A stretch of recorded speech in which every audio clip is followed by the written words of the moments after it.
Yo, what up, this is your boy King Siri straight from Busy Home Beats, and in today's video, I'm just going to give you 5 reasons why your mixes always sound bad. Number 1, selection of bad drum kit and tunes. If you are selecting any kind of drum kit and tunes for your production, I mean the drum kit that you are using is not of quality and the tunes you are using is not quality, they are of less quality, then trust me, this kind of top-notch sound that you really want to hear, you are not actually going to get it, you understand? So for you to get a very good sound mixing for yourself each and every time, make sure that the drum kit that you are selecting is quality. You can just purchase some online or just try and use this splice things for your own self so that you can get this kind of quality sounds for your beats production and everything. Your tones and everything too matters a lot. You are just a producer, you just take any drum kit and make the beat for yourself. The rhythm and everything sound nice, melodies sound nice, so you just throw everything inside there for the mixing engineer to work on and perform his magic on it. It doesn't work that way. Just ask yourself, if you are cooking a food with bad ingredients, are you going to actually get this kind of nice tasty food that you really want to enjoy? Now, unless you use a fresh or good ingredient for your food, you understand? So try as much as possible to use quality drum kit and quality tones for your production, so that when it gets to the mixing stage, the engineer is actually going to work and perform more magic on it. Number 2, the environment in which you record. If you are recording in an environment whereby there's no acoustic foams or panels for treatment, you understand, treating the room, you've not done that and just record anyhow, thinking you've seen this top-notch musicians and producers doing it in hotels and everything. If you are not really well experienced when it comes to the mixing, your vocals is actually not going to sound well, because all this room noise is this echo that your mic picks. Already the vocals is having some echo in it, so if you are a mixing engineer and you are not really experienced in it and you just go ahead and add your reverb, you might end up destroying your mix without you even noticing it, because whenever you don't add a reverb and together with the beat, it sounds good and nice for you, so you try to add a reverb to it just to make it wet and give space for the vocals to sit properly inside the beat. And when you add the reverb to the vocals, you can actually hear that the beat is overshadowing your vocals after adding the reverb to it. So you just try to use the makeup gain from your compressor or anything just to bring the volume up. At the end of the day, you end up destroying your mix because of the environment that you recorded the vocals. So try as much as possible to get a clean recording whereby you're not having this echoes inside it and your room is actually treated a little bit, if not too much, a little bit, whereby your vocals can actually sound thick and heavy, so that whenever you are treating it, you just make sure that everything is being. So if you are well experienced, you can actually hear all those things, so you know how the amount of reverb you're actually going to add it to it. So that's number 2. And the third one is referencing. You have to make reference, because after recording, the next thing that an engineer is supposed to do is what mix the song.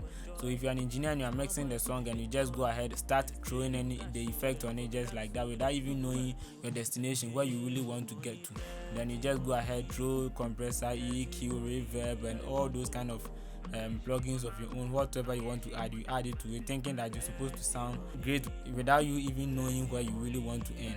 It doesn't really help. So you have to make sure you reference your track, you understand? Reference your track, make sure that this song, this is how the kick sounds, so I'm trying to get something similar like that, not exactly the same, but something close or similar like that. And this is how their clap sound. I'm using snare. This song is using snare. The song that I'm mixing is snare, but the song that I'm using as a reference is clap. So even if I'm not going to sound the same as the clap, because clap and snare is different, then actually I'm going to look at their volume level. You understand that their clap is hitting hard or harder, or it's really soft or something like that. Just compare and just reference in that way. Their vocals are really loud or this. Just go ahead and reference it when it comes to mixing, you understand, so that you can actually get a very nice and good mix. Even if you don't have studio monitors or anything, you can actually use this in learning. In the process of learning, you actually gain much experience in this if you try to reference. So referencing your track is actually nice, so don't just go ahead and throw effect or anything on it just because you want to make the song, so you are just putting effect on it. Know where you are going. I want the kick, the snare and everything to sound like the vocals should have more reverb, the vocals shouldn't have more, it should be dry, it shouldn't be dry. Just understand all those things and reference your track and you actually get a good mix. That's number 3. Number 4, the order in which you arrange your plugins, you understand. So as an engineer, for me personally, I always want to EQ my vocals or my vocals first before I start with the compression, you understand, because I take it this way. This is how I picture my things.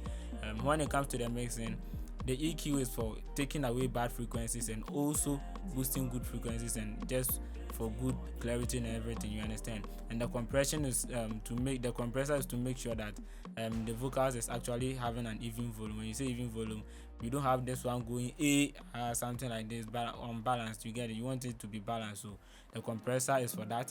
So with this is how I picture it. If I'm having the vocals and I think there is something sounding bad in it, I don't have to go and compress it first before I try to take that bad sound from it, because there will be a decrease in volume or a change in volume. Yes, let me use that word. There will be a change in volume. So what I always do is I have to put my EQ there first, take away all those bad ones out, and make sure that even if not 100% all that bad ones out, I can make sure that the vocals are sounding clean by using the EQ to take away those bad frequencies. You understand? Even boosting or not boosting, yes, the EQ is supposed to work first. Then compression, after taking all those bad ones out, then I compress it, make sure that I tighten the vocals and everything. Then the next thing is I can also use the EQ after compressing, just to make sure I shape things out and make sure it's nice and great. You understand? So the order you arrange your VST plugins actually affect your vocal mixing. You understand? So for me, I always go for EQ first, take away bad frequencies and boost good frequencies. Make sure everything is set before I tighten it up. I tighten the vocals after I've taken away all those bad ones out and boosted the good ones. Then even if I don't boost it or anything, I make sure my EQ is first, compressor comes second, then maybe another EQ, then another compressor. That's how I do my things.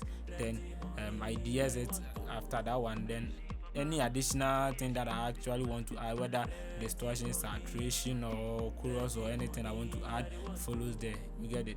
So the order in which you arrange your plugins actually affect your mixing without you even knowing. So take note of that whenever you are arranging it. Make sure that if you put this one first, how does it sound? If you put this one second, how does it sound? If you put this one first or second or third, how does it sound? Just make sure you get to know the order in which you arrange it. So for me personally, I prefer going for EQ compressor before DSing or anything else. Or you get it? Or I can go for EQ compressor DSer.